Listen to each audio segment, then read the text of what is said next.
11:04 Shri YS Jaganmohan Reddy గారి ఆశీర్వాదంతో, విజయసాయి రెడ్డి గారి ఆశీర్వాదంతో, మా పార్టీ నాయకులు కార్యకర్తలు ఆశీర్వాదంతో, కోవూరు నియోజకవర్గ ప్రజలు, నెల్లూరు జిల్లా ప్రజల ఆశీర్వాదంతో, స్థానిక సంస్థల ప్రజాప్రతినిధుల ఆశీర్వాదంతో నామినేషన్ వేశాను.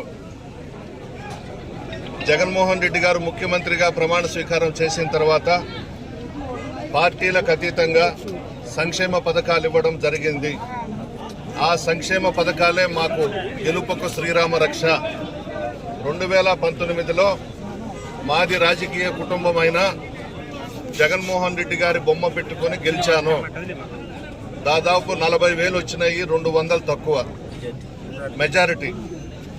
ఈ దఫా మేమింకా సంక్షేమ పథకాలు ఎక్కువగా ఇచ్చాం. దాదాపు కోవూరు నియోజకవర్గంలో 1000 కోట్ల దాకా సంక్షేమ పథకాలు ఇచ్చాం. ప్రతి కుటుంబము లబ్ధి పొందుండారు.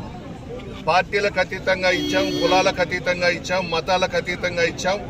రాజకీయాలే చెయ్యకుండా పేదలకు సంక్షేమ పథకాలు ఇచ్చాం. పేద ప్రజలందరూ కూడా జగన్మోహన్ రెడ్డి వైపు ఉన్నారు, ధనవంతులంతా కూడా చంద్రబాబు నాయుడు వైపు ఉన్నారు. ప్రజల ఆశీర్వాదంతో రాష్ట్రంలో 175కి 175 అసెంబ్లీ స్థానాలు గెలవబోతా ఉన్నాం. 25కి 25 పార్లమెంటు స్థానాలు గెలవబోతా ఉన్నాం. పేద ప్రజలందరూ కూడా ఈ రాష్ట్రానికి మరలా జగన్మోహన్ రెడ్డి గారినే ముఖ్యమంత్రి చేసుకోవాలని చెప్పేసి డిసైడ్ అయిపోయి ఉన్నారు.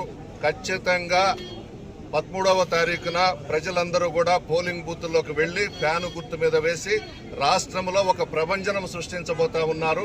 భారతీయ జనతా పార్టీ, తెలుగుదేశం, జనసేన పార్టీలు ఎంతమంది ఒకటైనా సింహం సింగల్గా వస్తుంది. పులివెందల సింహం జగన్మోహన్ రెడ్డి గారు.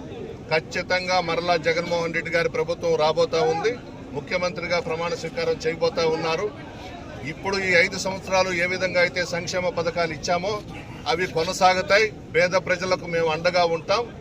ఈ కోటీశ్వర్లు, ధనవంతులంతా కూడా ఫ్యాను గాలికి కొట్టుకుపోతారు. Thank you.